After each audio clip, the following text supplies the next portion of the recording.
I've had the sprinkler on for about an hour. Get this all nice and saturated so I can pull up the lovely weeds and shape some of the soil.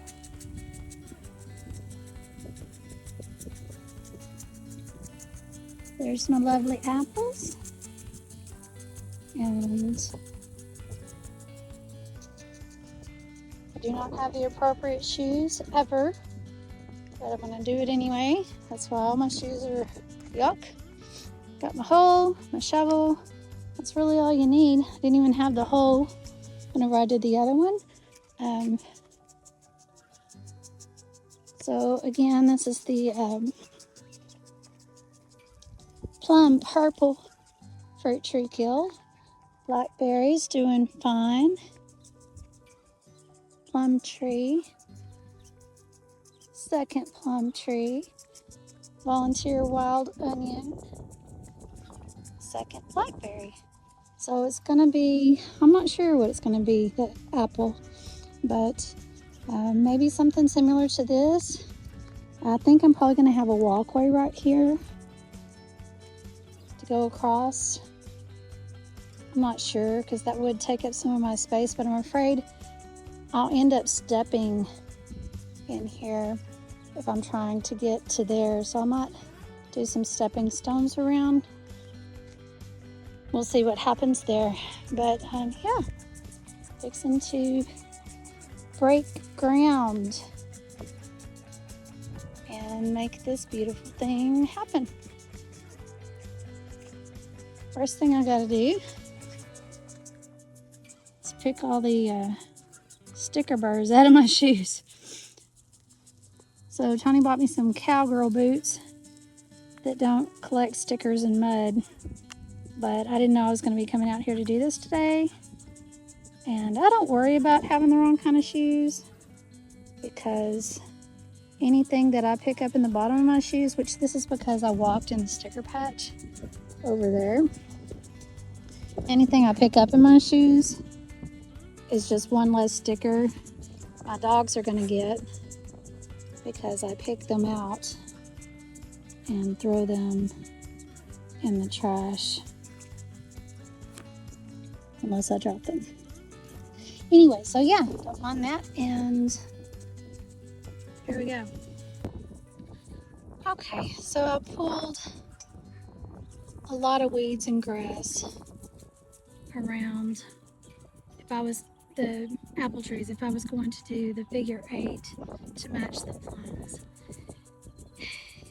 And I had originally wanted to do a walkway between, because I thought that was a path we often use, and I didn't want to obstruct that. So I was considering doing 2 horseshoe shapes facing each other, which would essentially be the figure 8, but open with the walkway, which, like I said on the other one, I was considering doing anyway.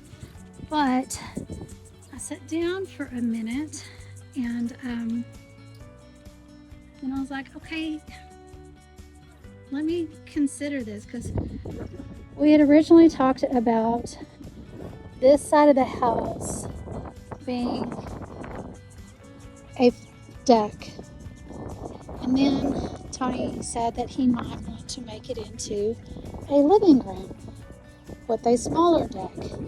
So I need to plan for that, for this space. So let's measure. I'm just gonna go from, where am I gonna go from? I need a spot that this will hang. Okay. Let's do this edge. That's not gonna stick very well. Probably fall off like always. All right, let's do.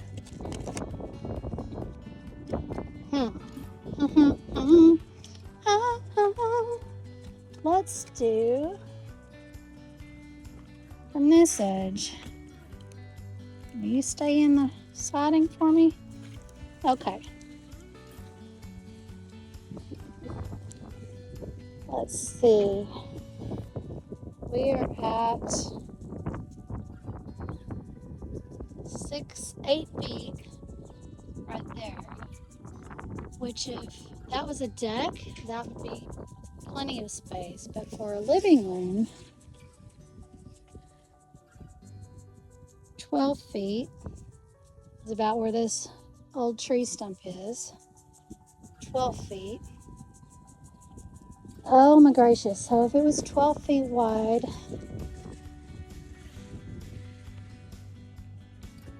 $16. Let's just see how far these trees are back. I'm standing in the middle of the tree at approximately 24 feet. Okay, so 24 feet, that would be plenty of space for, let's just say, a 16-foot living room. 16 by 24, that's massive. Anyway, it might be half of the house living room and half of the house deck. I don't know, but now we know the measurement is 24 feet. Sorry, sliding. Give me back my measure tape. Okay, so now I know essentially how far I can go out.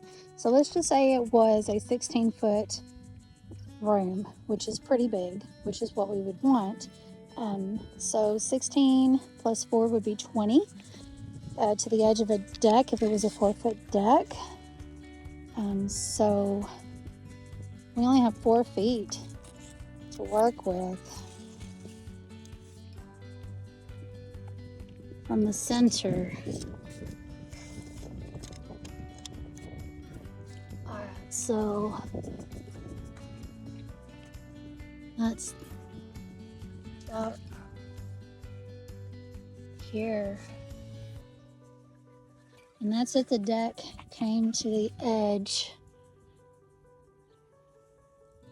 of the tree.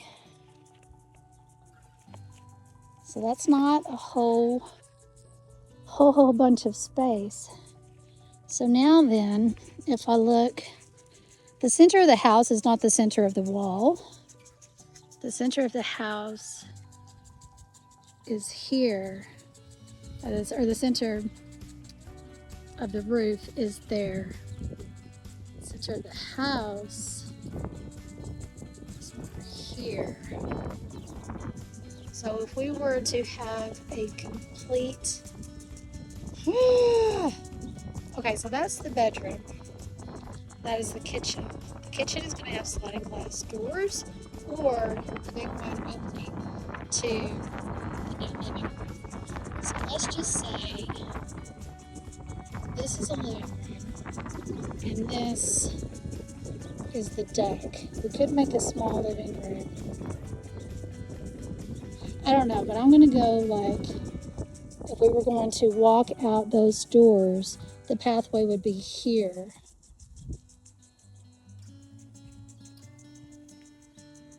Not here. So if the pathway were here, the edge is pretty much right there. Which I could curve the pathway.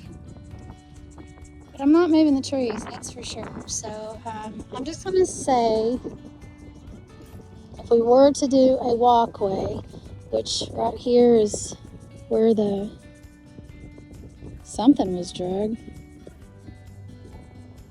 Oh, the dolly. So from his building to here, it's kind of a natural pathway.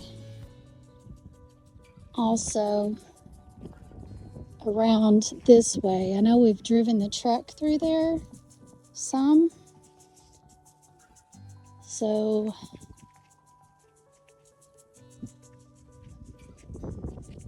here's the window. We know that this would be either, I believe, let's just say center. I think it's center. So from here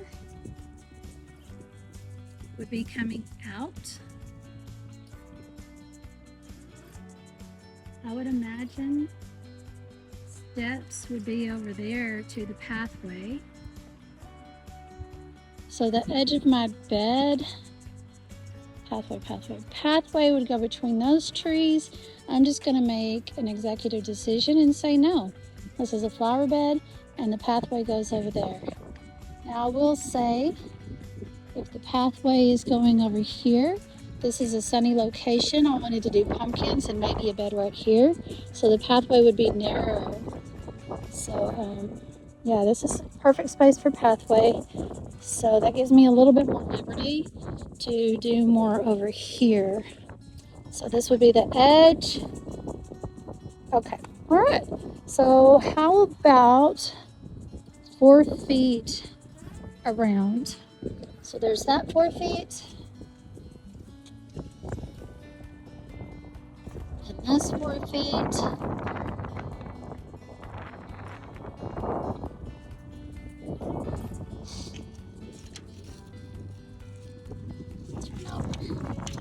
These 4 feet.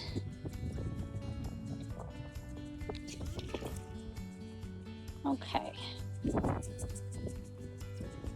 Already did 4 feet, but may as well do it on center. And then if I were to make a horseshoe shape, it could be 4 feet or 2 feet. Now on the other tree,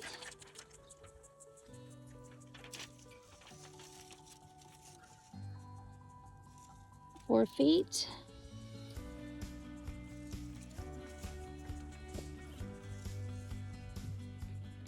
Feet.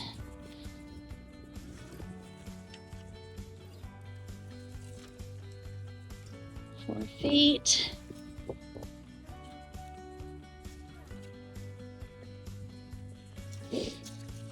4 feet and 2. Okay, so that gives us a baseline of where the bed should be.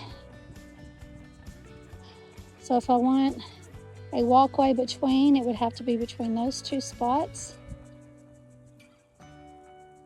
Even for a 4-foot diameter, I could do square boxes. Ooh.